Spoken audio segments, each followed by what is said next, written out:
The Secrets of Middle-earth is brought to you by the StarQuest Production Network and is made possible by our many generous patrons. If you'd like to support the podcast, please visit sqpn.com/give.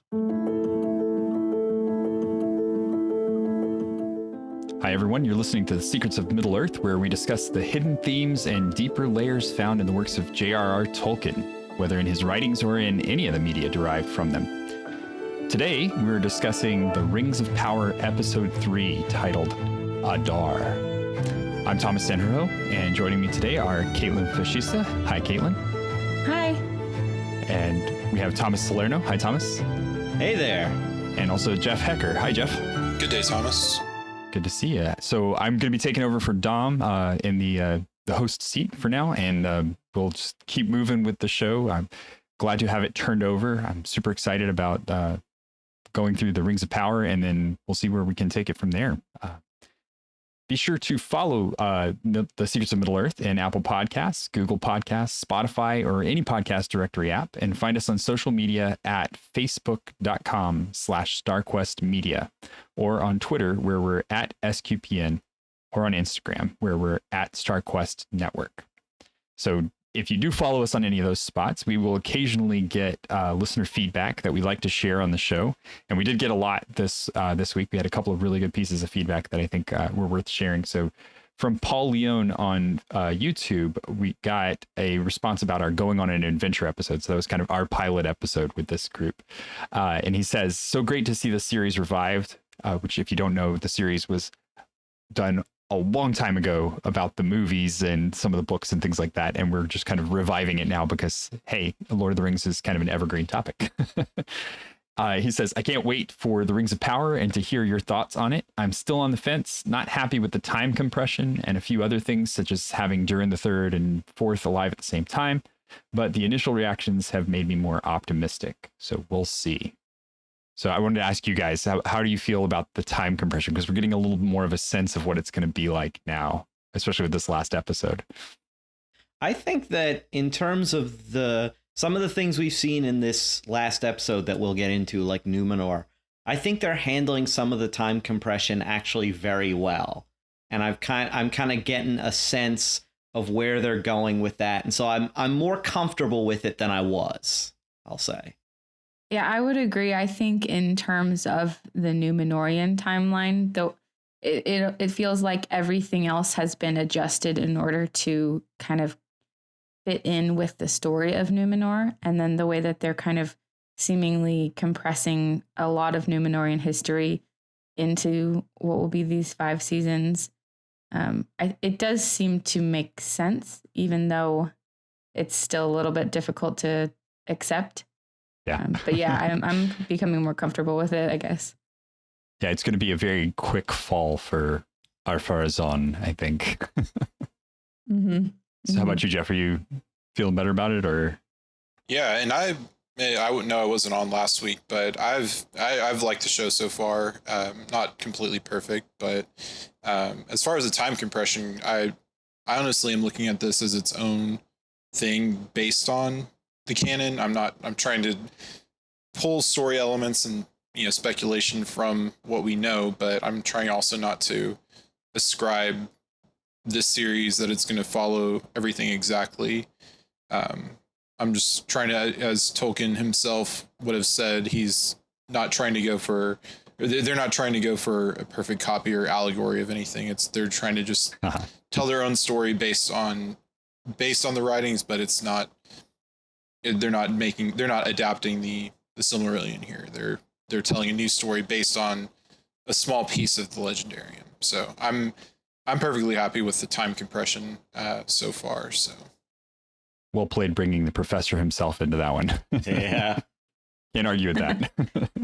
Yeah, I feel like that's really the healthiest mindset to come into this with, because you aren't going to be losing your mind with anger at every little change that's made. If you can separate the two, this is not Tolkien specifically. This is something based on Tolkien. Right.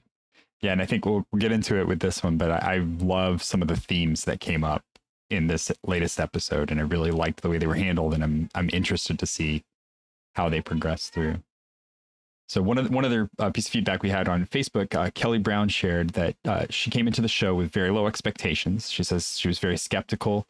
And after watching both parts 1 and 2 twice, she must say that she's not won over yet, but she's intrigued enough to keep watching. So based on the chatter online, she says she was expecting much worse. And she thinks that Amazon's marketing of the series was a giant failure, which I'll debate that in a second, but I see where she's coming from. And based on interviews and early superfan reaction videos, they pushed the culture war stuff to get people to talk about the series. And it seems to have kind of blown up in their face. As for the show, she says so far there's things that she really likes. The scenes with the dwarves were her favorite, and she's not sold on the actress who plays Galadriel. And she knows it's nitpicky, but she absolutely hates short hair on the male elves, which has been a big bone of contention from a lot of people. Yeah, it takes some getting used to, I think, especially after, the Jackson films kind of established all elves have long hair. Well, that's all the art we see typically is elves with long hair. So it's interesting now to see it in a different light. She also comments that concerning Meteor Man, she really hopes it's not Gandalf, but the show is really wanting us to think it's Gandalf. She likes the idea that it's one of the Blue Wizards, and it wouldn't break canon if it is, because the Blue Wizards did come in the Second Age. And so if Meteor Man turns out to be Sauron or some other evil figure, Nori's insistence that she feels like she's meant to help him, and some of the other things she says in this episode also, would be an incredibly dark turn. One thing that makes her think Meteor Man isn't good, other than the dead fireflies, is when Nori falls into the burning crater and touches the fire. She says that it isn't hot, which this is a detail I didn't even realize, but in the first episode, Galadriel says that when the company are in the evil fortress, she touches the fire and says it's not hot because of the presence of a great evil.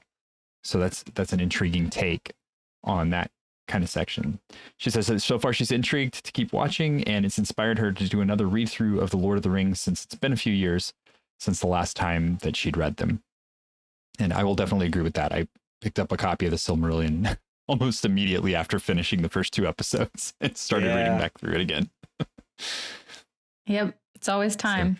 So, and I think to her point about the talked about and the marketing, I think they did a good job in the bad marketing sense, right? Where it's like, get people to talk about it, make people upset about it, and they'll watch it.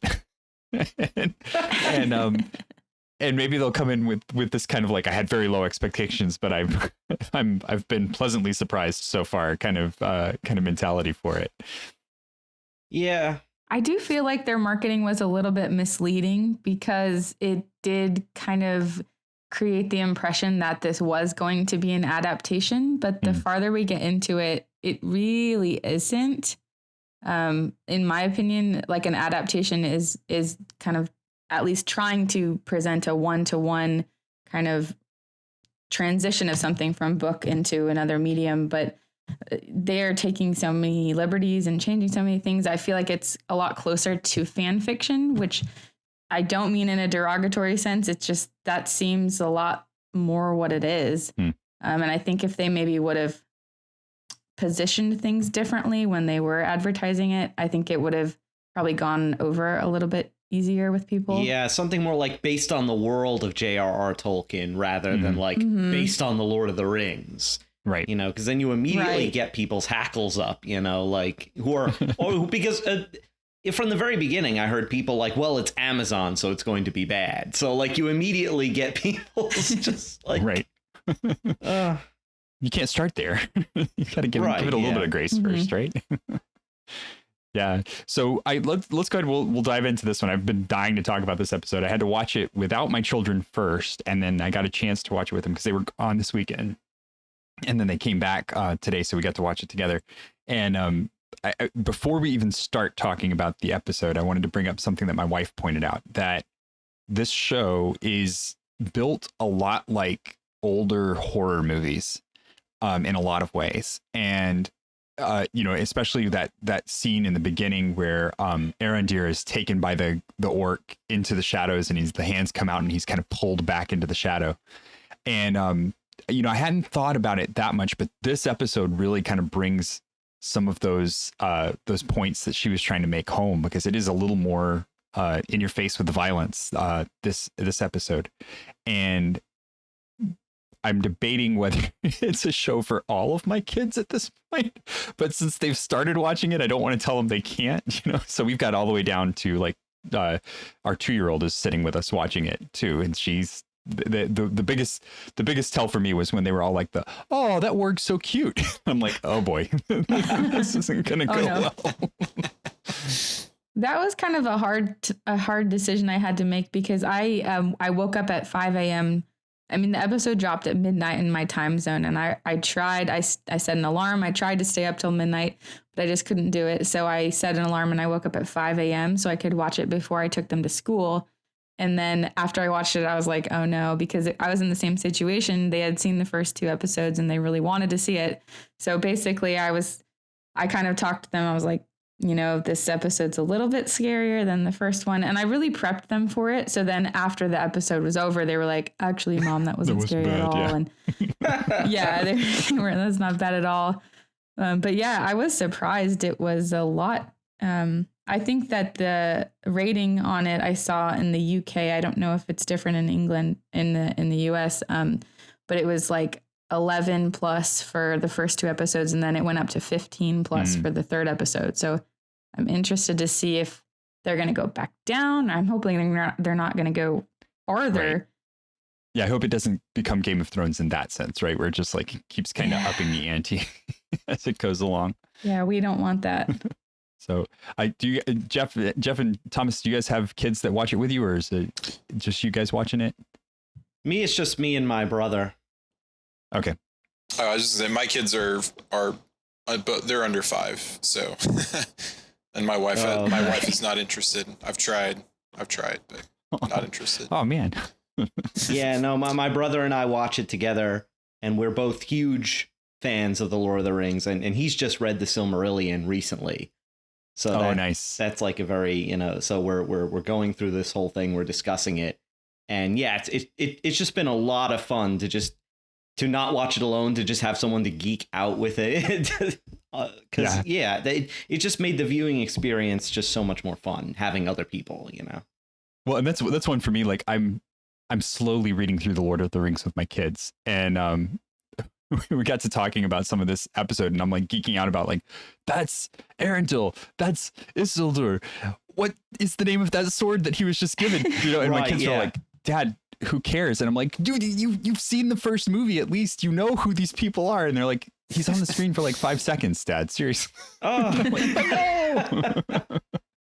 So, well, I was just at a parish event, and somehow the Rings of Power came up, and I realized that I was like talking very loudly and very fast, and I was like, no, you guys, like, and I had to step back and be like, okay, these people don't care about this show as much as I do, and kind of go back into normal mode.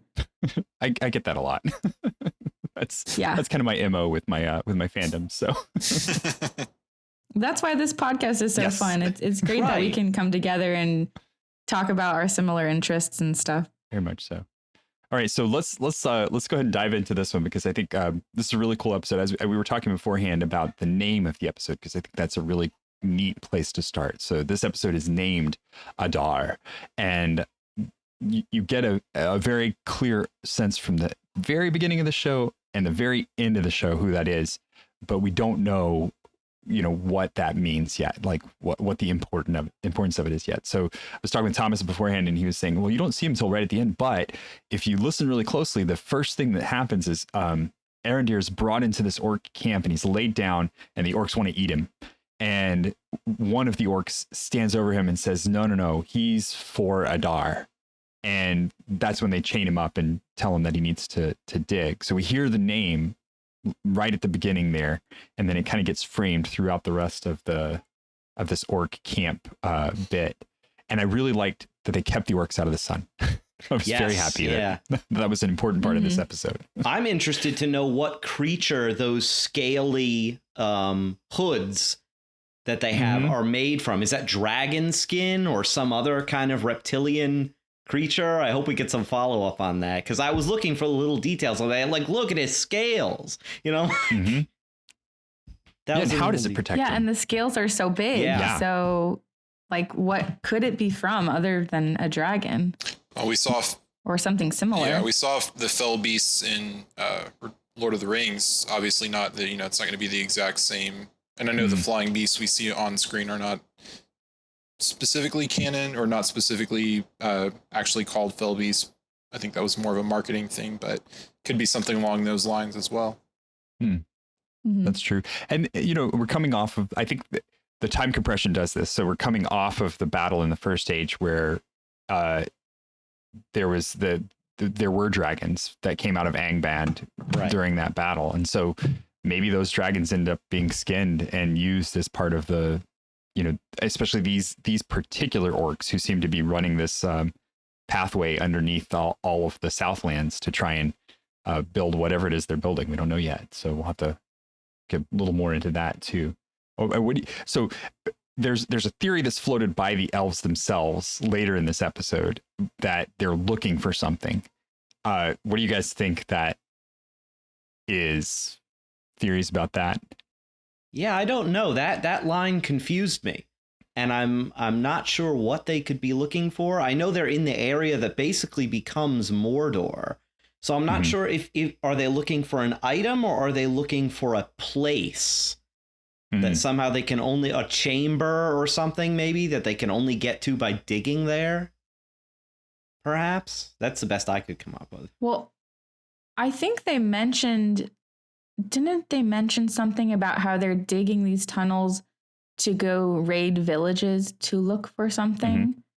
So if that's the case, it makes me wonder if it's supposed to be the sword that Theo found. Yeah, and that was, I know it wasn't here last week. That one theory or thing I was definitely thinking about was that they're looking for the sword because we don't know what the sword is, but I almost wonder if it's some kind of almost Horcrux type of thing where the being that is Sauron right now, whoever that is, may need the sword to kind of become complete, because if Sauron was injured or kind of cast away because he kind of I'm forgetting exactly what he does after the final battle. I think he kind of just slinks away for a while until we see him later. But I was kind of wondering if maybe that sword will restore Sauron to his kind of Maiar type of status, because we obviously know if you read the Silmarillion, you know who he becomes later. But so I was wondering if that sword was maybe part of that, and that's what the orcs are looking for, to kind of maybe Adar is kind of an alter ego for Sauron, and the sword will kind of restore him to his full might. Since this is before the ring, so maybe that's part of it. I don't know. Well, maybe that's just his MO, right? As he kind of imbues himself into whatever he crafts, and that because then they mentioned that. I think that's something that came up during one of the last couple of episodes where creation requires sacrifice. I think that was right Celebrium's line. So maybe that's something. That's definitely a theme in Tolkien too, where all the Maiar and Valar and elves, and when you create something, you're giving some of your power to it. Right. So Sauron put his power into the ring, and his own power is lessened because of that. So there's definitely an aspect to that, and that could be coming into play here. It would make sense that he would maybe practice putting some of his strength into an object if he was ultimately planning to put, a greater amount into a ring. Maybe he would want to do some kind of a test run and use a sword or something like that. So I could see that. I would hope that they just don't make it too Harry Potter-ish. Right. Got the number of Horcruxes that they have to destroy. Right. As long as they don't go too goofy, I could see that. That would be kind of cool. We definitely saw that Sauron was experimenting at that old fortress in the north. So maybe you're right, Kaitlyn, and that's kind of what he's doing. He's been perhaps experimenting, putting some of his essence into other objects, and like where he's building up to where he has the knowledge to put most of it into a single small object that he can carry on his person. Yeah, I think those are great. I went immediately to the sword when they started talking about that, but then I wondered if there's more to it than that as well, because I wonder if they're looking for Sauron himself, and maybe this Adar is not because it seems like they're throwing a lot of red herrings at us. It's just like, Yeah. I've seen a lot of theories that Hal Brend is Sauron. I've seen, obviously there's a lot of theories that Meteor Man is Hal Brend or is Sauron. So I like that they're throwing a lot of red herrings, but at the same time, it's like, you don't want to get too many, because then it's like, when the real Sauron finally shows up, it's like, oh, okay, well, finally. It's about time you got here. I'm wondering if Adar is one of those people who in the Silmarillion were called thralls, who were elves who were captured by Morgoth and tormented. They weren't turned fully into orcs, but they were kind of tormented and then released to be spies among the other elves. Like, I know a famous one was Maeglin from Gondolin. Right. And so I'm wondering if Adar is kind of a similar thing, because his features looked kind of elvish.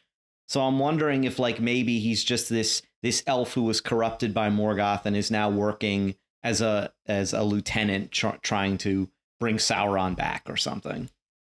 Something like that would make a lot of sense, given that his name is an elvish name, right, as they mentioned in the show. Mm-hmm. Yeah, and it's for anyone keeping track at home, Adar means father in Sindarin, and the alternative in Quenya is Atar, Atar. So if you look up on Elfdick, you can find that information out. So if you're interested in any of the names and what they mean, it's definitely something to keep track of, because it was very important to Tolkien. And I think this show seems to be keeping up with that too. They seem to be like kind of trying to play that in wherever they can, and we'll get to that with some of the things coming up. And along the lines of just the name Adar, I noticed this episode had a lot of ties to fatherhood, where we see, which we can get into, but we see Elendil, we see, we didn't see him, but at the very end, we Tar Miriel's speaking to her father, who, which I don't know how far we want to go down the Akalabeth path, but he's was kind of an important figure, and there's a reason he was deposed in favor of people who are against the elves. So, but I just kind of noticed that as a theme in this episode of Adar, of fatherhood, and parentage and lineage in general too. That's because we even get Hal Brend's. I like the way that Hal Brend puts it. He says that he took the symbol off of a dead man because it seemed to fit him, and that's a very harsh way to talk about taking something that's yours by birthright because you kind of have to. So yeah. Well, right. So speaking of Hal Brend, that's kind of the next scene we get is Galadriel awakes on a Numenorian ship with Hal Brend, and he offers her some food, and she questions whether it's poisoned or not. And then I love how he puts that. He says it's not poison, at least not for a human. And it's like, great, thanks, guy. Yeah, he's very teasing. He's like constantly messing with her. Yeah. He doesn't let her take herself too seriously, which I think is probably good for this version of Galadriel. Yeah, he's a good foil for her, I think. Yeah, and I know last week you were talking about how there was, we weren't sure if they were kind of developing a kind of romance between them, but it almost seems like it was more of like a teasing brother-sister kind of thing, or, cousin, familiar, something like that, rather than romantic. So hopefully that kind of continues. I sure hope so. Yeah. Definitely. Yeah, that's what it seems like to me. Like when I heard about some of the kind of, the way some of the promos were cut together made this look questionable. But yeah, when I saw the scenes in context, I was like, oh, I could definitely see how they could cut this to kind of get people excited or upset and watch the episode. Yeah, I mean, but for everyone I've spoken to, if they were to get together, like that's a deal breaker. Like that's just a horrible, horrible idea. So if anyone at Amazon is listening, like you guys need to stay away from this. Edit it quickly if you haven't gotten there yet. Yeah, just pull the episodes, scratch that completely. We'll wait for the rest of them to get done correctly. But I don't think so. I think they are suffering from a problem that Morfydd Clark seems to be she has chemistry with everything.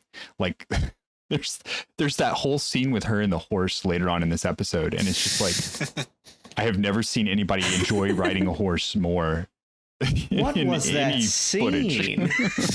So, Yeah, that scene was a little bit. That was a little much. Yeah, it was kind of silly. I laughed a lot at that scene. I was. Yeah. They could have done it with a little less slow-mo.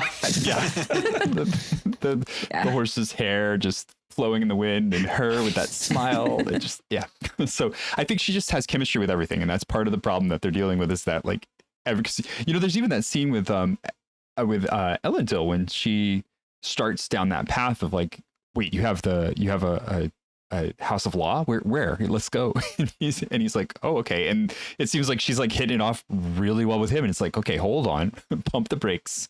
she has someone she's supposed to get married to somewhere down the line here. So, right. Yeah. She's spoken for. Right. So I think, I really like this whole scene leading up to the entrance to Numenor. And, if you know the Lord of the Rings, you're expecting it to be a spectacle. And they did not disappoint, in my opinion. This was an amazing setting. Yeah, I was blown away, especially when they pull back and it's the really wide shot of the entire city of Armenelos. I literally almost stood up out of my chair. I was so taken aback by that. I was like, wow. I'm like, this makes Minas Tirith look like a country village. Right? And I think that's what they were going for. Yeah. And there were definitely some visual callbacks to Minas Tirith as well. I love that. Was like nice the to see. terrace that they had that looked very much like that top terrace for Minas Tirith, and some of the minarets and things were very cool. But very Greco-Roman as well. Yeah, I was unfortunately traveling this weekend, and so my only option was to watch this on my phone. And I rewatched it later. But I saw that and I was like, this deserves the big screen. But it was my only choice, other than wait a couple days, and I wasn't doing that. So definitely. Well, when I went to. Oh, sorry. I was going to say the big, like you were saying, the architecture was definitely looked like Gondor, except more grand and more colorful. Especially the big, like you said, the terrace and ledge thing was just it looked great. And I was excited to see Numenor in the show, and I haven't been disappointed. So yeah, it was stunning for sure. Did you have something else you were going to say, Kaitlyn? Oh, I was going to say when I went to Comic-Con and we got to see some of the scenes at the Hall H panel, that shot of them entering into Numenor was one of them, and the screen was, it was like the biggest screen you could even imagine, and it was just so big and overwhelming. It was amazing to see it so big. I feel like I wish they would have done this episode in the theaters. Right. Well, that's one of the things that I'm really they're going really epic with it, and it's on a small screen, but I don't feel like it's really suffering from being on the small screen either, because then they'll cut to the scenes that they cut to inside the city were done really well with a lot of care. And so the way that they had stuccoed the buildings, and it looked very Greco-Roman, but still had its own flavor. I really liked that. And it's like they took a page out of some of those old, like the Hercules and Hera show from the 90s and said, let's do this, but let's do it well. Right, yeah. And so, it felt real. It felt lived in. It felt like it was a city that had been built. And so, it wasn't perfect, but it was nice. And it looked like these people had been living here for ages and had made the area look really good and feel, even the alleyways were pleasant. It also looked very cared for too. Like you could see patches done up on those stone where it maybe had gotten a little bit messed up. Like you could see that it's being maintained too, which it was very interesting that they had thought all the way through to add that. Oh, yes. Yeah. So somebody on Twitter pointed out that you can see in the background of some of these shots, they're actually bricking over older Elven style architecture with a newer Numenorian style. Wow. And that kind of plays into some of the things that they mention in dialogue later, that the darkening of Numenor has kind of already been occurring. Right. Yeah, that's interesting. And then I think we get that walkthrough with the kind of exposition dump from Galadriel to Hal Brend, but it works. It doesn't feel too terrible because Hal Brend obviously would not know any of this stuff, and she's telling him in a way that's caring about it. And as he ribs her, like, oh, do I sense some jealousy? And she's like, no, you sense sorrow. And then she explains to him why she feels that way about it. And so it's done in a way that's good. I think it ties everything together nicely, but it feels like they are trying to cover a lot of territory in these episodes. And sometimes we're going to be having that where we just have to we're going to catch you up on the last 1,000 years worth of stuff that's been happening. Here you go. And then how many of you guys were surprised to hear that there's a queen in Numenor at this point? I was not. I figured it would be Muriel. Yeah. And if you had paid attention to any of the casting, you kind of knew true. who was already the queen of, and you knew Farazan was going to be there. So Muriel isn't the queen yet, though. She's the queen regent. That kind of puts us in an interesting situation because she's not fully there yet. Because her father was still alive, or and she technically never actually gets there. Like she never actually becomes the queen, that's what surprised me because it has been years since I read the Silmarillion. So I was like, there wasn't a queen between the good king and the bad king, right? And then I was like, oh, that's right, because there is this whole daughter thing that happens. So I'm intrigued to see how that's all going to play out. And it's kind of fun knowing what's going to happen and seeing the way that they portray it on screen. One thing I was struck by too is when they come into the scene, when they're in the big hall and Galadriel and Muriel are having the discussion. I like the way that they handle Hal Brend stepping in because he's obsequious and that's kind of his shtick, that he's got that kind of slick roguishness to him that you don't want to like him. But at the same time, he realizes a truth about what's going on that Galadriel doesn't, which is that the queen doesn't want to be pushed into making a decision about her. And that's how he diffuses the situations that he says, what if we just stayed for a little while, just a couple of days while you figured out what was happening? And that's the thing that allows the whole situation to kind of get to ease out.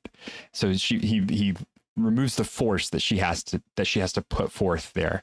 And so I think we're going to see some of that kind of play out over the, as you guys were talking about her visiting her father and where exactly she stands on this whole thing.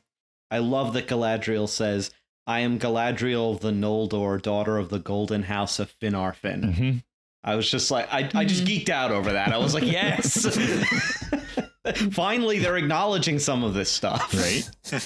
Yeah, it's always been such a joy when they do actually drop some names because there have been so many instances where they don't and you're just like dying, and it's nice when they do. Yeah. And so, that's, I like, and then there's some other places where they aren't. And I'm just like, oh, is that the thing? Is that the thing? So we'll get to that in a minute. So then we get the small backstory about Elendil, where Muriel asks, Farazan who he is, and he kind of gives us this backstory about who he is. And so it tells us a little bit about his character, and then immediately cuts to his son, who's this up and coming mariner. And this is a name I think anybody who's seen The Lord of the Rings may not remember if you just kind of glossed over the first part, but Isildur is the child, and we get to see him on the ship, and then there's something calling his name from beyond the sea. And I thought that was really interesting. He was looking at the Holy Mountain when that happened. Okay. He was looking at the Holy Mountain of Meneltarma. So I thought like, is it the Valar? Interesting. I thought it was interesting that it was a feminine voice calling to him, because if it would have been a masculine voice, I would have thought immediately, oh, it's a Luvatar or Monway, but it's a lot more curious because it's not. Yeah, thank y'all for clarifying, because I was thinking that was Middle Earth he was looking toward and was hearing some kind of call from Middle Earth or something. So I didn't even think. Yeah, I kind of, it's like, it's either Valinor or it's Middle Earth, or I guess Amon technically. But yeah, okay. I think Valinor makes a little more sense than Middle Earth. But Yeah, it will be interesting to find out. Yeah, I wonder if it's just one of those things they're going to let settle, or if they're actually going to, let us know what it was that was calling to him. Yeah, I wonder, since it's a feminine voice, maybe it was the Maya Uinen, the Lady of the Sea, because we see that statue a few scenes later when the scene with Hal Brend and Galadriel when he's in jail, and there's that statue that I'm pretty sure is supposed to be Uinen, just because it looks like a mermaid. That's what I thought was that it was supposed to be. But then there's the sense that he's being pulled away from the sea too, that we get that's true later. So I'm not sure. I mean, I'm intrigued. I hope they don't just like drop that on us and then just let it go. We just wanted to put his name in there just to make sure you know his name. And it's like, well, hold on. You did this thing. Things mean things in Tolkien. That's not, if something like this happens, it's important. Well, and they had his friend yelling his name like 2 seconds later anyways. Right. So there wasn't any need for a mysterious whisper. Right.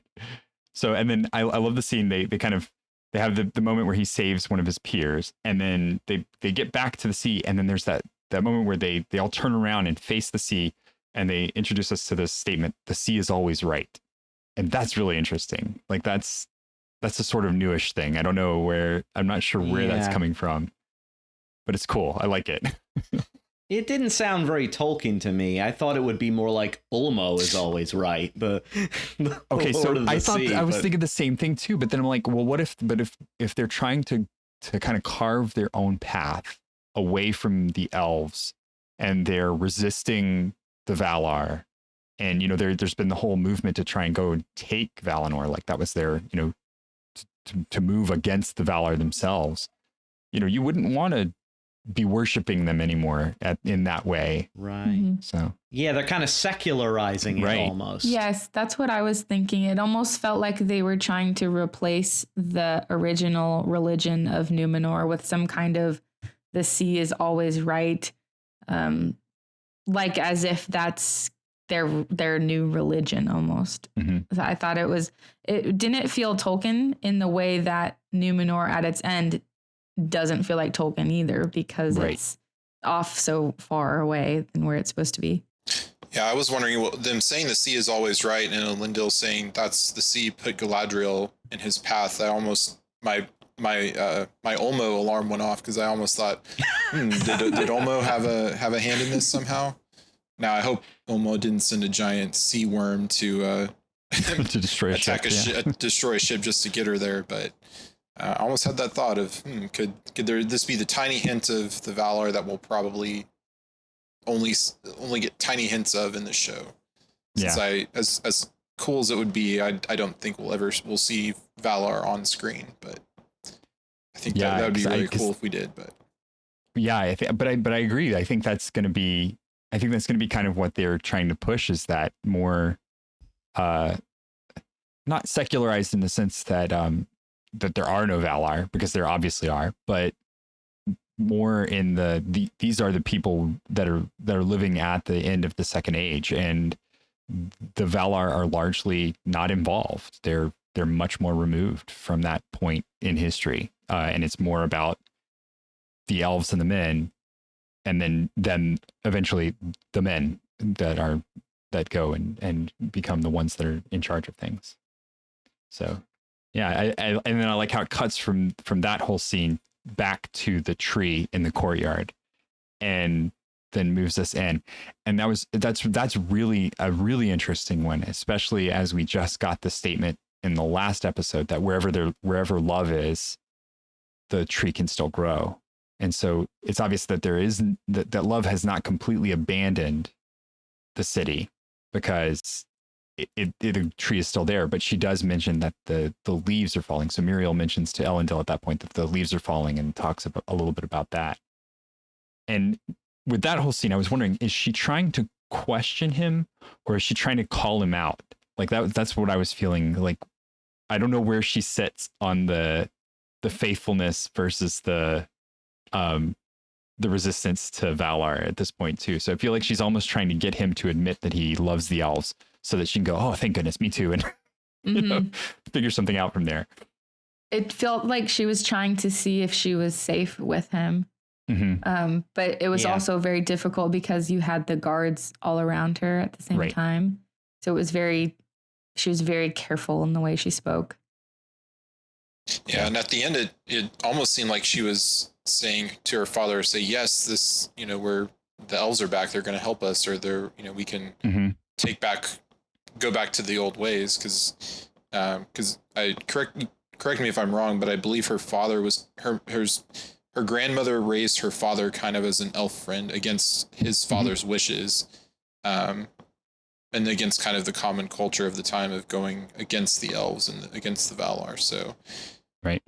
If we're seeing kind of that she's secretly is an elf friend, and we see how Farazan is very likely not an elf friend. So I'm curious to see how what all happens there to precipitate what happens at the end of the Silmarillion. Yeah. And then she gives him a promotion and hands him a sword. And in that moment, it almost looked like she was like asking him to execute Galadriel. I know, right? It felt like that. My kids thought that too. They were like, "Oh my gosh, we thought that he was going to go kill Galadriel." It's like, no, it's not that kind of movie. It could have been a test if he took if she didn't want him to, and he immediately took the sword and went on his way. He was like, okay, he's not the one we needed. But it was a nebulous command for the purpose of discovering what his intentions were. But of course, I was just like, "Is that Narsil?" But then I was like, "No, it's too plain looking a sword." I think. Right. I don't know. I think that the reveal of Narsil will have to be much bigger than that. Like she was just like, "Here's a sword." Yeah. Okay, that's true. That's true. And it doesn't. So and it brings up an interesting question too. Is like, how much are the props? Because this is still all the same. I think this is all Weta Workshop that's doing all the props and stuff still too. Are they going to recycle the same prop? Because it didn't look like Narsil from the movies. So I'm wondering if they're, if we are going to, but that was my question too, is like, is this Narsil? Is this the one? I think that's everyone. This sword could break somehow in some kind of battle, and that defending the elves, and as a reward, they forge Narsil or something like that for him. So although Narsil was supposed to be an heirloom of Elendil's house, I believe forged in the first age by the dwarves. So when they do reveal Narsil, I hope they but we don't know how he gets it. We know the story of it, but we don't know how he gets it. So that's true. There's it could be that it is given to him in this part. So we'll see. There's room for that. Yeah, definitely. But I want to know. It was like, oh, wow, it's a sword. And he very specifically does not have like a big sword before this point. Like when you see him on the ship, he's got this little saber that's like, that's not. I feel like it's got to be a bigger moment. It's got to be like farther down when because he seems conflicted about whether or not he is one of the faithful. And I feel like there's got to be some big moment down the line where he like decides. And then maybe that's when he'll get the sword or something like that. It just felt like it went too quickly for that to be something that's such a big deal to us. That's true. And I will did they say, so along those lines, did they say later that Isildur he was in the Queen's Guard, but got in trouble? So did I hear that right? And that's why he got him into the Sea Academy. No, he had gotten in trouble with the Queen's Guard somehow. I don't know that he was in the Queen's Guard, but that he had gotten in trouble with them. And then he said they started that. Like picked a fight or something. Yeah, I just wasn't sure if maybe that's, I was just thinking along the lines of Isildur's kind of, or Elendil might be in kind of hot water a little bit because of his son's antics. And, maybe Isildur was kind of given the push to be a Queen's Guard as an honor, but he kind of threw it away. So his only option was to follow his father into the sea. Okay. No, that makes more sense too. That would be interesting because now he's trying to give up or put off, his full initiation into the Navy. Right. And his brother is involved in this somehow. I'm so glad they mentioned Anarion, by the way, because he was in none of the promo materials. And I was thinking, did they erase Anarion to like replace him with a sister? But no, in this they reveal they have the original character who's his sister, but Anarion is off somewhere else, and I'm sure we'll meet him later. But there was some interesting dynamics around, like Elendil says, well, what does your brother have to do with this? Right. You know, when they're having the family chat. So that was interesting. I was very relieved that they had only added to his family and hadn't taken anyone away. Mm-hmm.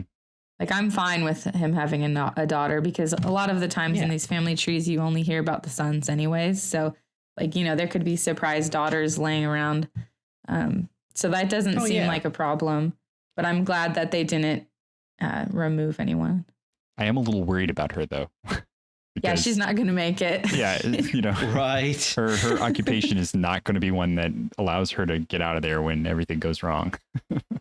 I'm worried that it's going to take a really dark turn, because she gets into the Architects Guild. Mm-hmm. And when Sauron takes over Numenor, he puts in a lot of new building projects, including a really evil temple of human sacrifice. So I hope she's not forced to build that. She's or going to be. I'm really excited for that. It's going to be horrible.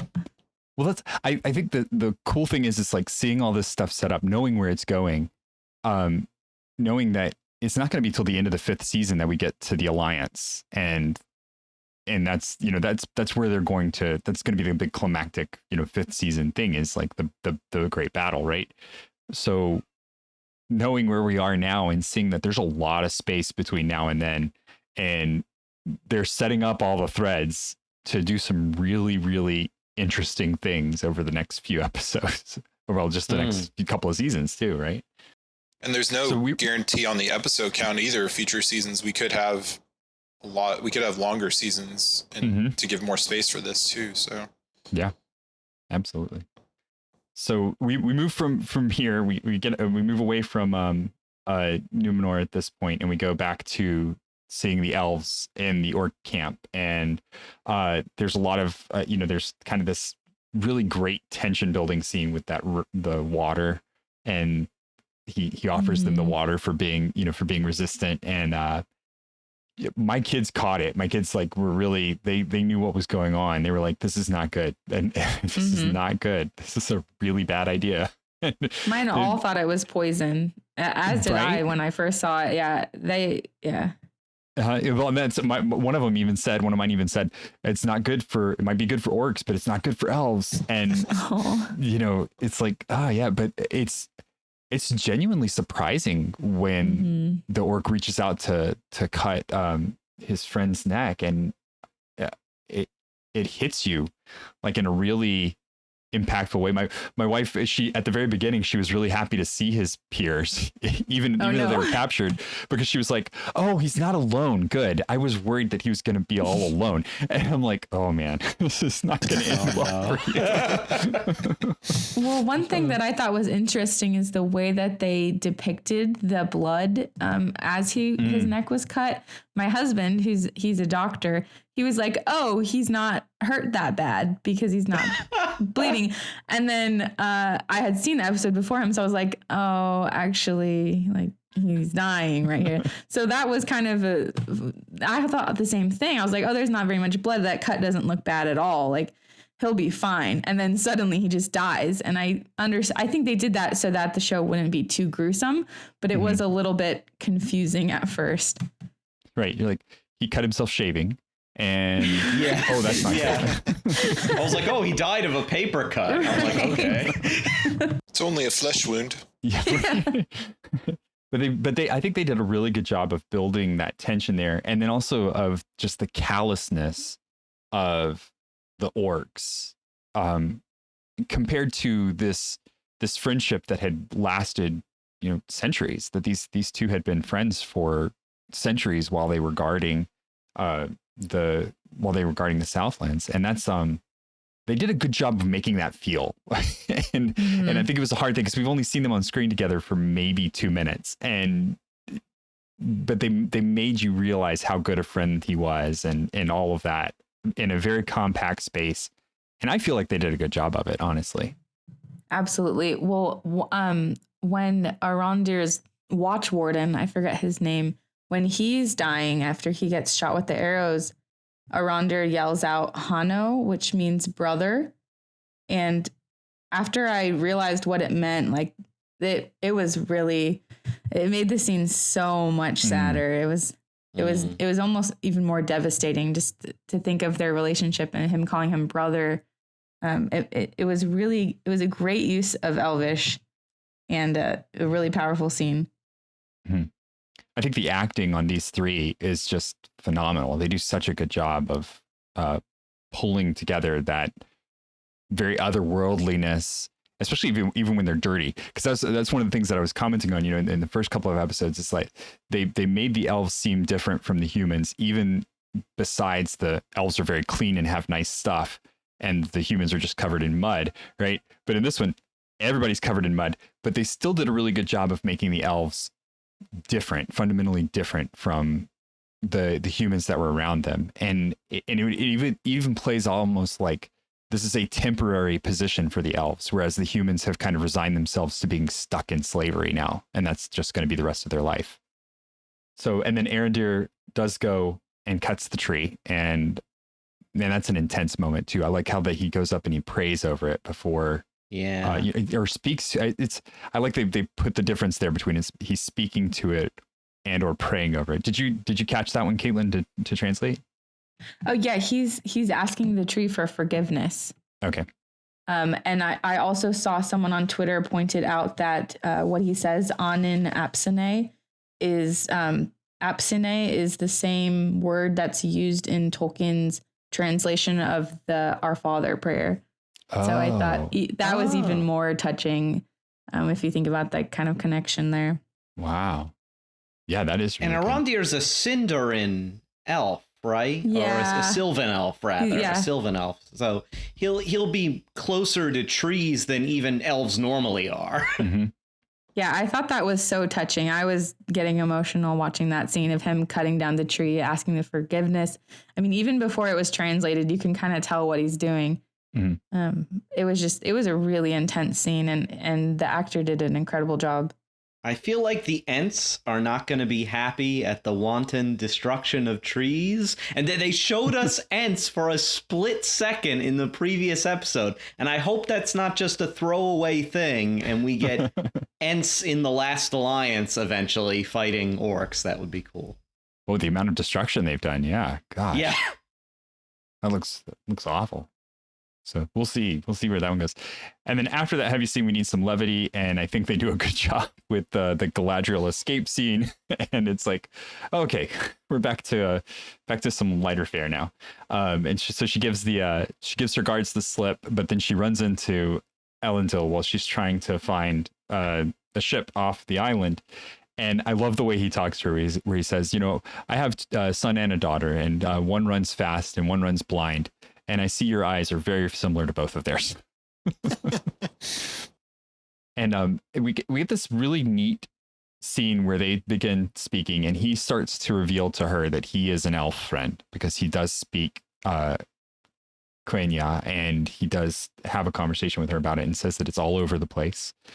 And introduces the fact that they have a hall of law that he can take her to, and then they travel to the Hall of Law on that amazing horse scene, the horse ride. How'd you guys like the Hall of Law? Like what? Because there was a lot there, kind of to unpack. I wanted to go to it and just go read all these all these texts, because I study history as my college major, and so I just love the study of history. So I would have gotten lost there for hours just. And unfortunately, you don't see many libraries with that many scrolls anymore, right? Yeah. Exactly. Mm-hmm. And of course, the portrait of Elros that we see. And, love any mention of Elros in the glory days of Numenor, which I think Thomas Salerno, you said last week something about it, maybe flashbacks to Elros. So that kind of made me think that it's a strong possibility. To kind of flashing back to those glory days, maybe through the eyes of, an elf or Elrond or something like that, if Elrond went for a visit. I loved the way that Galadriel was like, oh, I was always closer with his brother. It felt like such a name drop kind of moment where she's like, listen, you don't understand how old I am. Right. Well, but I like that Elendil recognizes that she would have known them, right? So these are figures to him that he never knew. His parents never knew. His grandparents never knew. Probably his grandparents, maybe even further back than that, never knew. They knew of them. They were legends. But he says, you knew him, right? Like he asks her, you knew him. And the understanding of, it's just kind of mind breaking. The understanding of the age of an elf in that context, where it's like, it would be like us, meeting someone and saying, so you actually knew Caesar, right? Like you hung out with him, and and then having a conversation with that person, like, what was he like? Yeah, it's hard to even wrap your mind around the idea of that. Yeah. So I love that scene because it's almost comical, like him trying to talk to her about that. And you walked with these legends, right? And she's like, yeah, but I knew his brother better. And it's like, oh, okay, sure.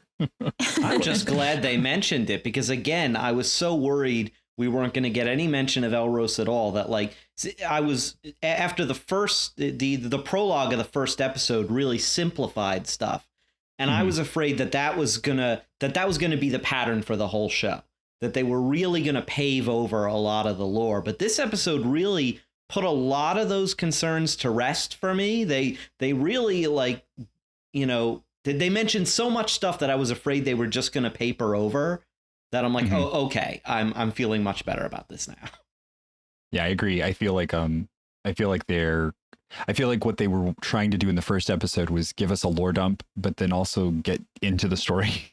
And right. And now they're able to go back and breathe a little more into those moments where, okay, now we've got Elros mentioned, and we can go and talk a little bit more about that. And we'll see that come up again, I'm sure, as we discover more about these characters in Numenor and what they're going through, and how that whole complication of what Numenor is going to become gets unfolded for us. And then we get the reveal that indeed the mark was not a mark but a map. That was that was really cool. I think it was you that called that, right, Jeff? I don't think I did. Oh no. If I did. No, because I wasn't on last week. All right. Well, somebody said it. Somebody said it about the first episodes there. So that was I know a lot of my a lot of people on Twitter had called it or had suggested it. Well, I remember looking at it and then looking at the map and thinking it kind of looks like it, but it's not quite right, so it can't be. But apparently it was. Yeah. And then I thought it was really cool. I like the librarian that found that. That is like the best librarian in the history of ever. It took like 2 minutes. Like, okay. This obscure thing, like, oh yeah, that's that guy that came back with like in the some midst random of soldier, all the scrolls. right? Yeah. Yeah. So yeah, that was a little much. Like, all right, Numenor has the best librarians. props to the Numenorian librarians. They have some kind of crystal storage. Yeah. Right? Crystal storage library. Let you know, my wife was a librarian, and I looked at her and I said, so you're that good a librarian, right? And all of the kids unanimously said, yes, of course she is. And I was like, good kids. Excellent. That's great. It seemed a little bit silly that it did turn out to be a map, because I don't understand why he would have branded it on Finrod like so far before Morgoth's fall.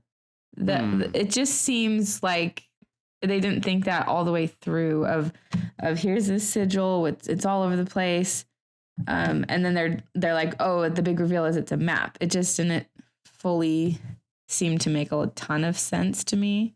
Well, they did say that there was a plan in place for should Morgoth fall. There's a plan in place to, I guess, continue the evilness.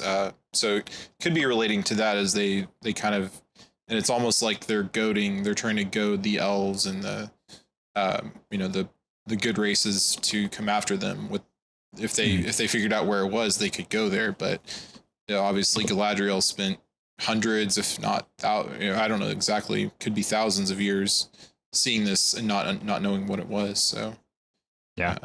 And I would also hazard that this was something that you would do for the orcs, not so much for anybody else, but get them used to seeing that symbol so that then when Morgoth is gone and Sauron's gone, the orcs are like, there was that map, right? Like that thing that Sauron like branded everybody with. and they would go, oh yeah. So that was my take on it. Was like, this was his way of saying, don't forget this. And he would just everywhere, like just stamp it all over the place. It's like Pavlovian reinforcement, Yeah. Do not forget this. It's like the McDonald's logo, but it's exactly. It's Sauron. Well, I had a priest at our parish that was really, he talked about this a lot because he was like, branding is a really big thing. And he said, if you want your kids to to fully embrace the faith, put a cross on their forehead. Every chance you get, when you put them down for bed, put a cross on their forehead. When you leave for the day, put a cross on their forehead. Do that because that is a symbol. And you better bet if you don't do that, they're going to get the McDonald's or the Disney castle or any of these other things. They're going to be branded on them. So, you brand them the way that you want them to remember things. And he's not wrong. If it's not the cross, it's the map of Mordor. There you go. How long till everybody's getting tattoos of this? Oh yeah. Oh man. no. Well, I'm sure there's people already with tattoos of like the Eye of Sauron from the Peter Jackson ones. Yeah. Or the One Ring script, which would horrify Tolkien if he saw that. He's like, that's evil. Why are you doing that? Right. That's not the point. That's the opposite of the point. So we finally get the Harfoots after a majority of the episode having slid by. We get the Harfoots, and I like how it was introduced because they come in with these masks and everything on, and my kids were like, "Oh no, it's the orcs," and I was like, "Huh, that's interesting," because you do kind of feel like that's this monstrous passage through the forest, but then it just turns out to be the Harfoots, and the creepy nobody gets left behind, or nobody goes off trail and nobody walks alone, right? And then leading into that kind of memorial service where they hold up their mugs and say, we couldn't wait for you on the path, but we wait for you now. And it's kind of like, ooh, I don't know how I feel about this. It felt so brutal, and it felt very contradictory because they've spent so much time saying nobody walks alone and nobody gets left behind. But then so suddenly it's like, well, all of these people got left behind and you might have to walk alone if you don't, listen to all of our rules. It just felt very weird and almost cult-like. Yeah, that's. I know I'm not the only one, but I said, I know I'm not the only one, but I said it's the Harshfoots, not the Harfoots. Oh. They're pretty harsh. That's funny. Having to leave this one guy's injured and you're probably going to leave him behind. Especially when they all have carts. Like, there's a lot of them. They could just put him in one of their carts. Or spare someone to help him push the cart, It just seemed unnecessarily harsh. And it was weird because the people who they mentioned having died on previous journeys, they all seem to have died like they weren't left behind, like natural things like happened to them. Like the whole family was wiped out in a rock slide, or wolves got somebody, or somebody got disoriented and wandered off in the snow and died. So at first I was like, oh, okay, so they're not leaving people behind. People are just dying. But then nope, when Largo injures his foot, they're just like, nope, we're leaving you behind. Sorry. Right. Well, I think they were going to leave them behind more because of Meteor Man, because of right, yeah. It wasn't because I think originally they were.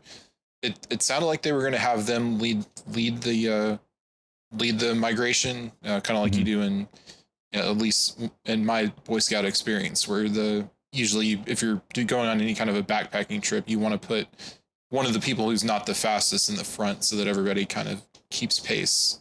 Right. But because of Nori's introduction of Meteor Man to their, and potential the big folk, they were going to put them at the end, and if you fall behind, you're left behind, kind of a deal.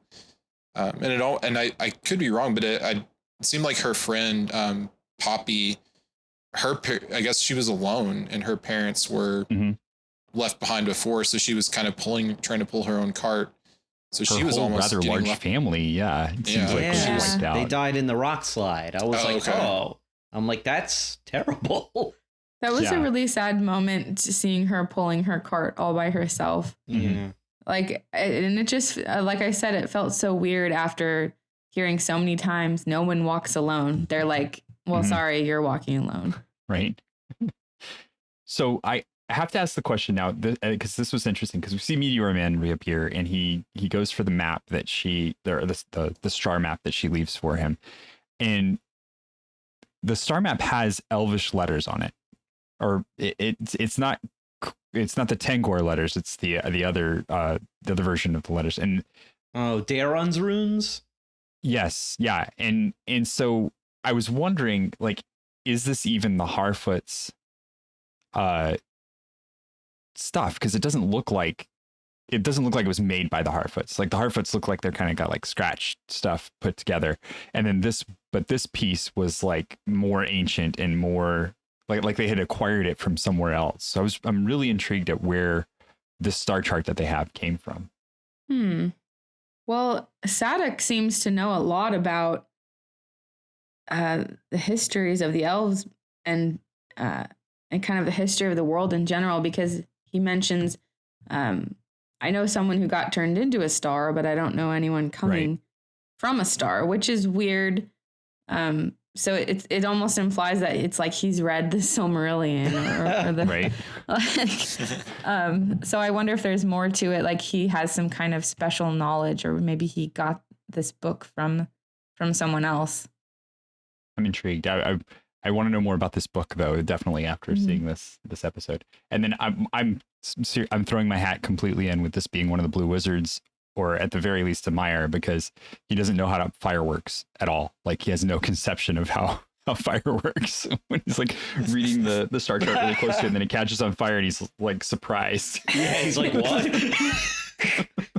It's almost right, exactly. That's exactly it, though. Like, but it's almost childlike, and I love that about this character, that he doesn't know the like, he's filled with immense power, knows what his purpose is, but does not know how the world works at all, which to me just screams Maiar. Like, he's there because this is the birth of a wizard, and he needs to learn how everything works so that he can actually find his footing. Yeah, as long as it's not Gandalf, I'll be happy. Yeah, I thought think it's not Gandalf the Grey, it's Gandalf the Grimy, because he saw. Well, I'd be perfectly happy for it to be one of the Blue Wizards, and and I think they're leaning heavily into the Gandalf thing just for familiarity's sake. That is my 2 cents worth on him. I hope so. Yeah, I really think that's just where they're going with it. So we go back to Elendil, back to Numenor, and we see a scene with Elendil and his daughter and his son, Isildur and Arya. And they mention Anariel, like you were saying, Thomas. So we do have his family intact, which is nice. And then there's like this tension that about the kids not listening to his plan. And I wonder, because eventually, he's the one that kind of gets them off the island before a disaster strikes. So I'm wondering how much he already knows about what's going to happen, and he's trying to prep his kids for that. Or if it's just, he's kind of like, things are not going well, we need to make sure that we're ready when the time comes. Yeah, I wonder if that's why it's so important for him for Isildur to become, capable of managing a ship, because he knows that it's going to be very important for him and his life depends on it. Right. I wonder if they've kind of formulated that plan already or not. I also kind of read it as, look, you've got to stick to what's expected of you by other people, because we are faithful Numenorians kind of living underground when the whole society has already turned away from reverence to the Valar and friendship with the elves, and our beliefs are not popular. In fact, that they're hated. So like, it almost felt like, kind of like first century, Christians in like the Greco-Roman world. This kind of have like, not that we're like, you completely hide it, but you don't draw attention to yourself in a way that would get the authorities mixed up. And so I think he may have been trying to tell his son, look, just stick to the plan or you'll draw unnecessary attention. Yeah, I almost took it more on the surface level of maybe they don't have the best relationship, and he's trying, as I think many dads do, is if your son you're kind of estranged from them, you want to try to make them do this thing with you so that you have kind of that as a bond. So I almost wondered about that and we don't know where Anarion is. Maybe he's kind of more estranged from Elendil, and so maybe Elendil's trying to kind of not make those same mistakes with Isildur. So, right. But I like those. There's a lot of levels here, and I really like it. A lot going on, a lot to unpack. So, yeah, and you also could be all of those things at once, right? And you also see Isildur not being 100% in agreement with his father about things too. So he's kind of tending toward this. Well, what if we just did go west? You know, there's kind of that that discussion is arising there. So it'll be interesting to see how that ends up playing out between them as we go. And as we know, he's not, Elendil has a very different opinion about what their purpose is in the final alliance than Isildur ends up with. So, and then it's more tragic at the end when they are reunited against in the last alliance, like you said. They go on to Elendil founds the kingdoms, and his sons take them over after the battle. So then we move on to Hal Brend is in jail because he got in a fight with some guild members, and we can talk about that fight a minute because that fight was brutal. It was very unexpected. Yeah, so it was especially that scene where he breaks the guy's arm against the wall. It's like, oh, I felt that. Yeah, on my second and third watch, I had to just close my eyes. I was not going to see that again. Yeah. Or when he smashes the one guy's face against the wall and leaves that smear of blood, I was like, ugh. Yeah, I was not seeing, I did not see that coming, especially compared to the level of violence we saw in the first two episodes. This was just out of nowhere. It felt like he went Hulk mode. Oh, yeah, definitely. Yeah. Or almost like, Wolverine when he goes into those like rages, Yeah, definitely hints that could be some darkness that could, I don't know if we want to talk theories about who he is, but yeah. Oh, yes. I saw the theory today. And let's keep it short because we don't have, because I think we could go all over the place with this. Oh, yeah. Well, the theory I saw today that I was just going to say the theory I saw today is I know a lot of people said maybe he's Sauron, but I thought the theory I saw was what if he's the Witch King? Yeah, that was my first thought. The Witch King will become. So another cool theory that I saw was that he becomes the king of the dead men of Dunharrow. Yeah, I saw that. Yeah. I think that would be a really, really cool and really heartbreaking thing to see him, get so close to redeeming his bloodline like Galadriel wants him to, and then he at the last minute he falls, and then we have to wait until the end of the third age for his redemption. Yeah. Oof. That would be very cool. Very sad. That would be very interesting though. I'm on board with that one. Yeah. When I heard that, I was like, when I heard that, I was like, that's perfect. Do that. Yeah. Well, and I like here how he demurs away from identifying himself with his royalty, right? So she's pushing him to say, this is you, this is you, this is you. And even down to the point of saying, that where he got the signet from was he took it off of a dead man and thought it suit me. And I like that because that shows that he understands it, right? He understands that it is his responsibility, but at the same time, you can just boil it down to its basest point and say, it doesn't matter. The kingship just came to me because my father died. And that's what he's saying is that I took it off of a dead man and thought it suit me because he had to. And then Galadriel comes back with all of these really convicting lines about, you chafe at these rags because the armor that you should be wearing is weighing upon your soul. It's like, oh man. And then she says the most Tolkien-esque line out of the whole show so far, which is, you can call it fate, you can call it destiny, but it's not any of these forces that men lack the conviction to name. That was brilliant. Yeah. Yeah. Loved it.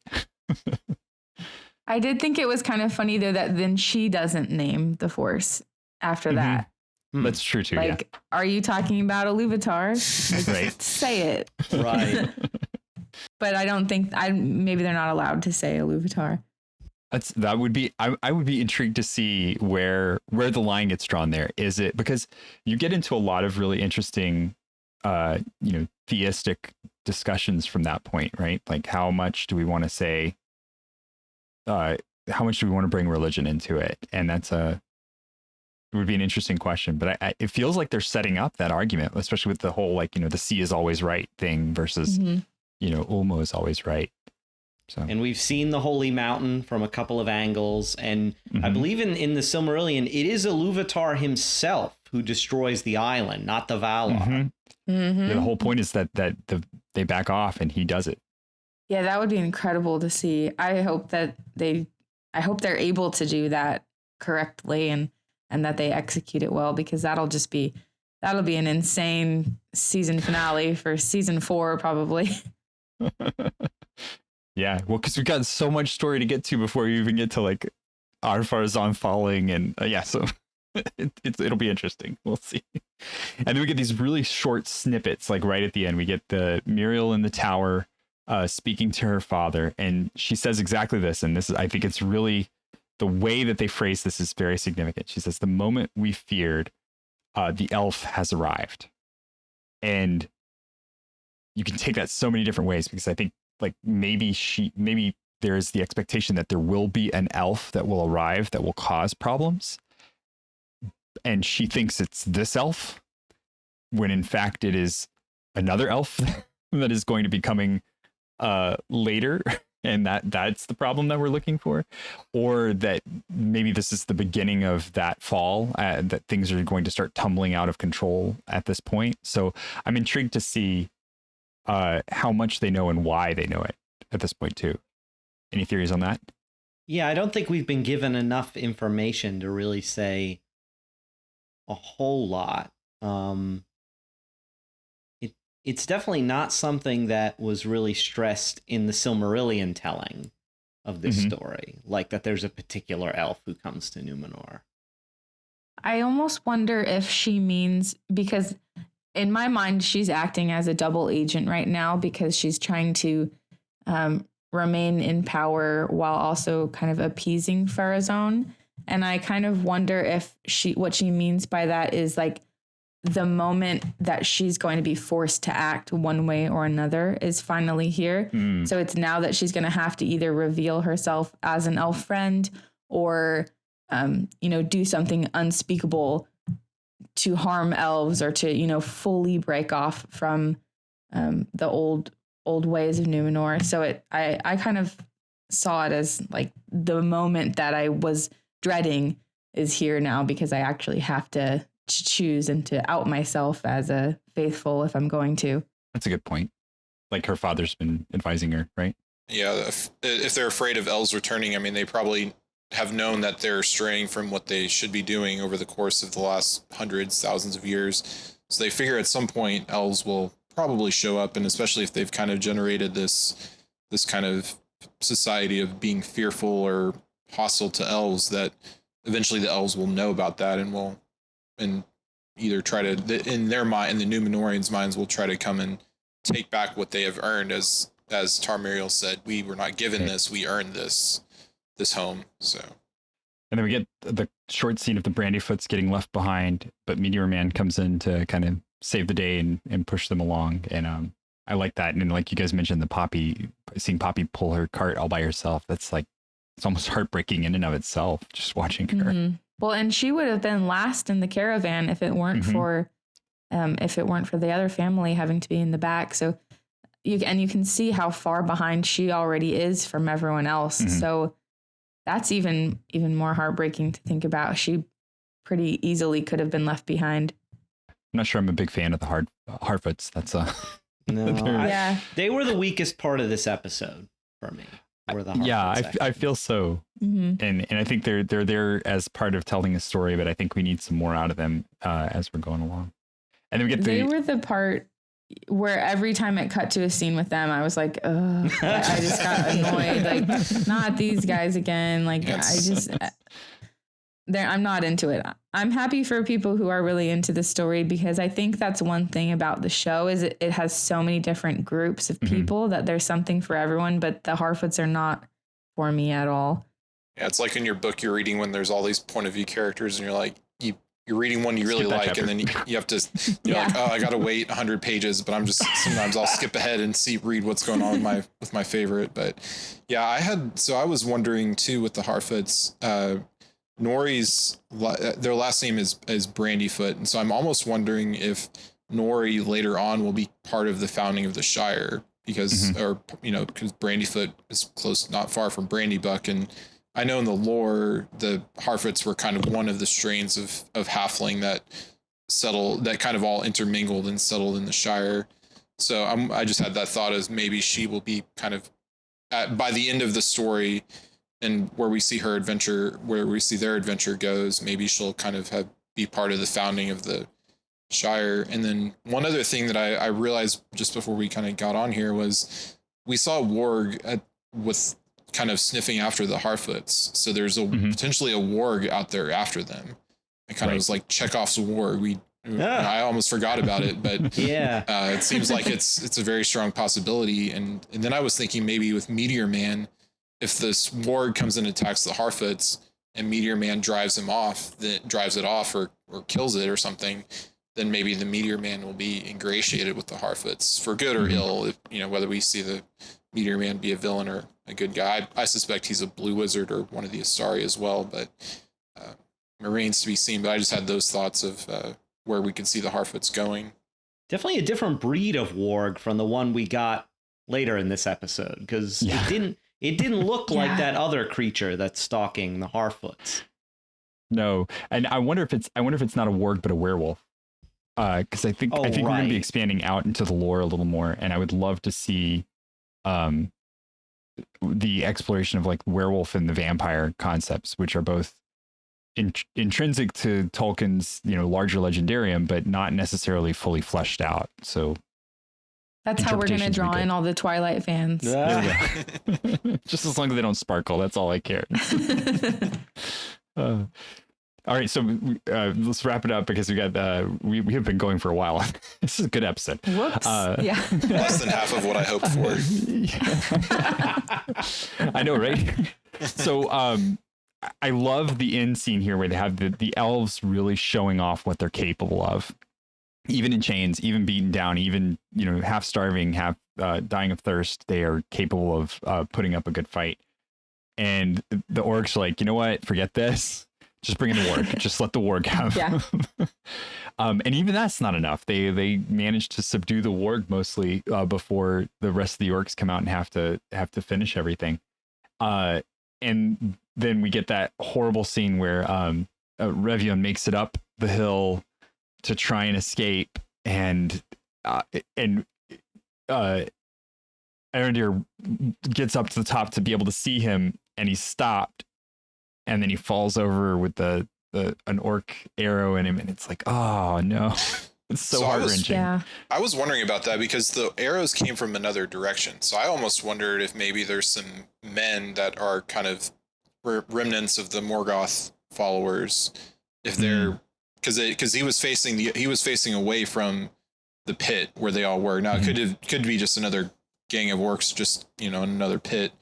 But I almost wondered, because it was out in the sun and the orcs were obviously hiding. So I wonder if maybe we'll see some kind of the evil men that have been, the elves were kind of worried about all along, which will kind of play into Arondir's, or the fears of his, his watch captain. Right.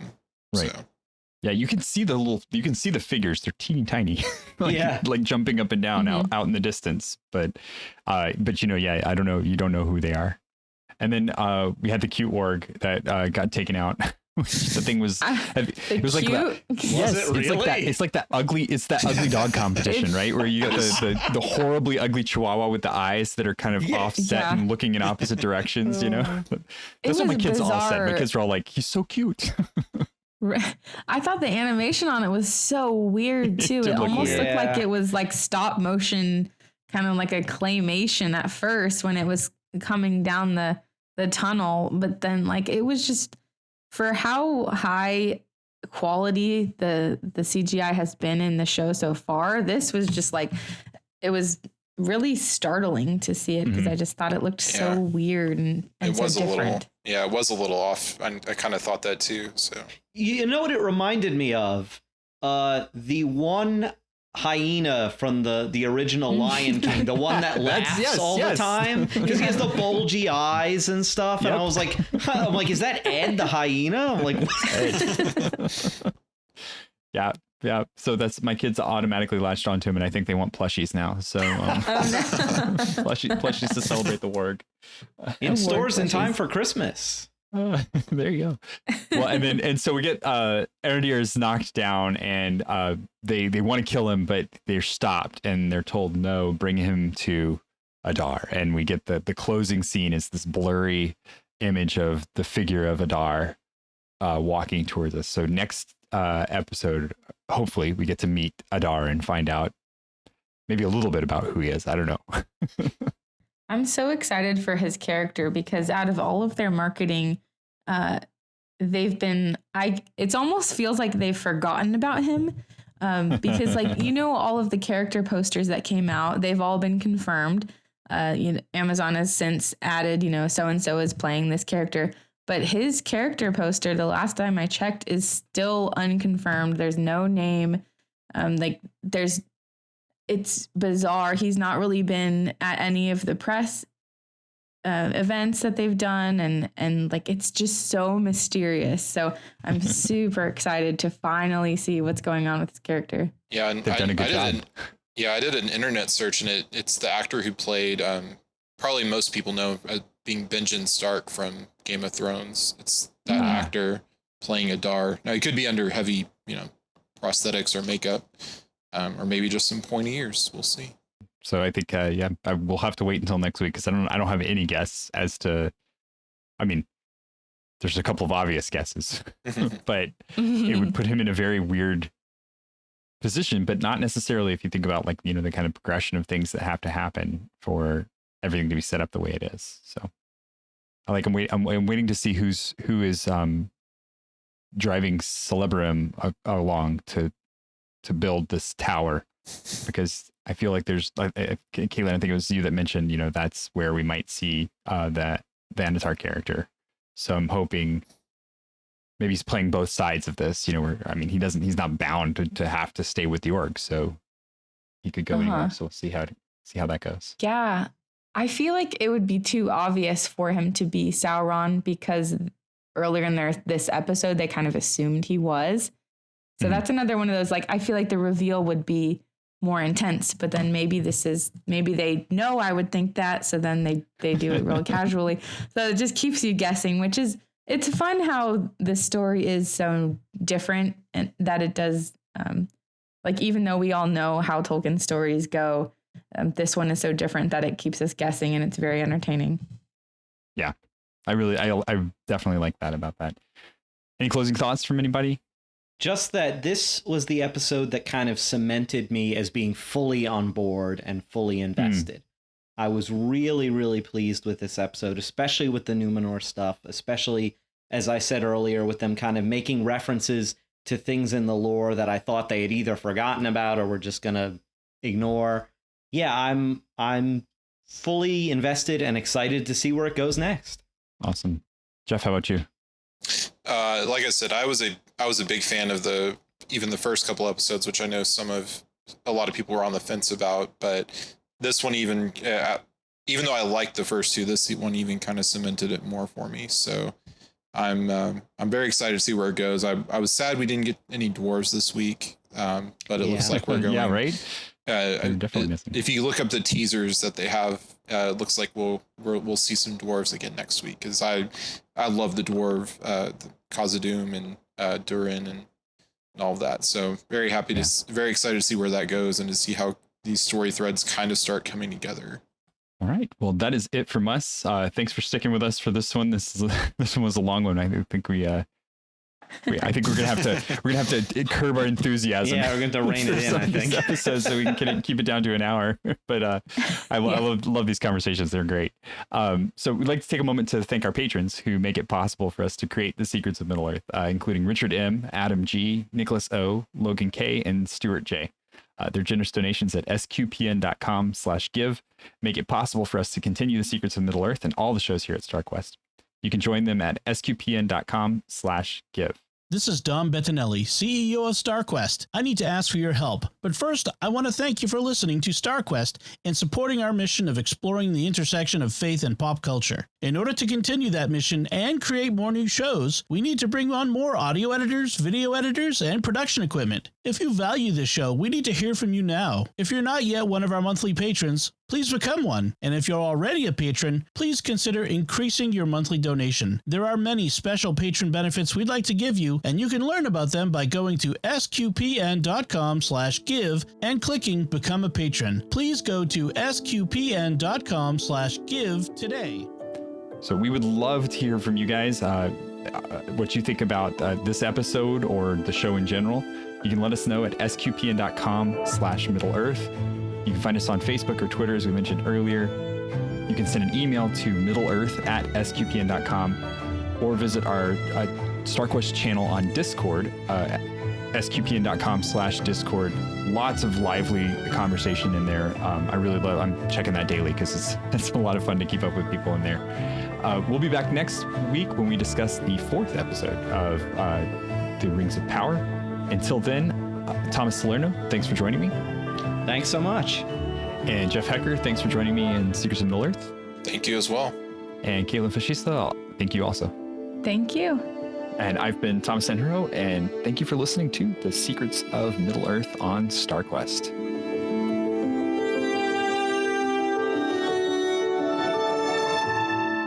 StarQuest wants to hear from you. We're conducting a survey of our audience. That's you, to help us in our planning for the future. Please take a moment and visit sqpn.com/survey. We'll be selecting 2 participants to receive an Amazon gift card as an expression of our thanks. So visit sqpn.com/survey today.